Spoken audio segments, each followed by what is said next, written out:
Mi nombre es María Fernanda Castillo. Tengo 24 años y soy de Mexico. My childhood, I would say, I had a lot of a void from my biological parents, from both of them. So that's why I've always lived with my mom and dad. I call them mom and dad, but they're my grandma and my grandpa.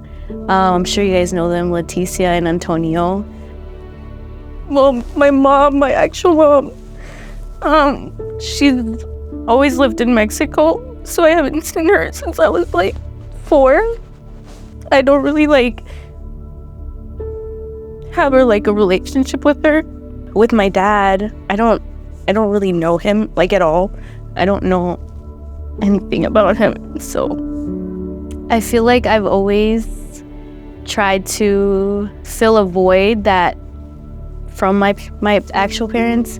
I feel like I did that a lot with as a teenager, being in relationships and always wanting validation from another person.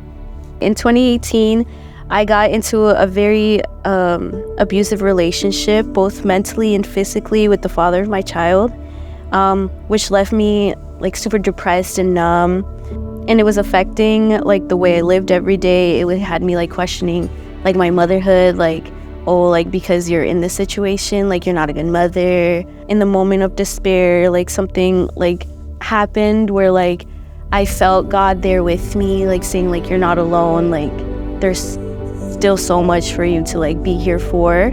And in that moment, I remember it so clearly.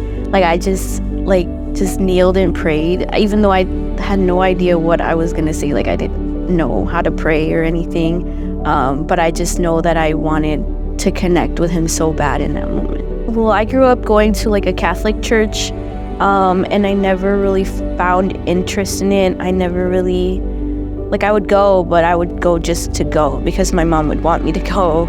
I always thought oh, it's not real. I'm just going because my mom's making me. I've ended up here a couple of times, actually. I came here before maybe a year ago, and then I came back a couple months ago, and I came and everyone was so welcoming.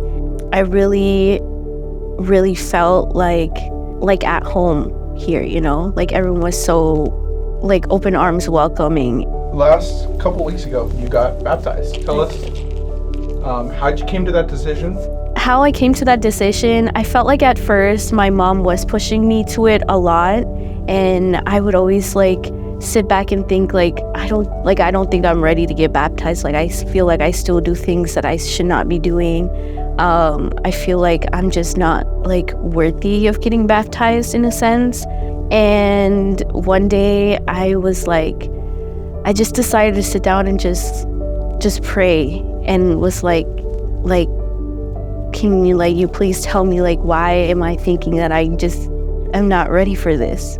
I just sat there, and I don't know if you've ever experienced it, but it's you're having a conversation by yourself, but really it's not by yourself, and he was telling me you don't need to be perfect to be able to give your life to Jesus. He doesn't expect you to have everything figured out, because at the end of the day, he's gonna love you and accept you no matter what.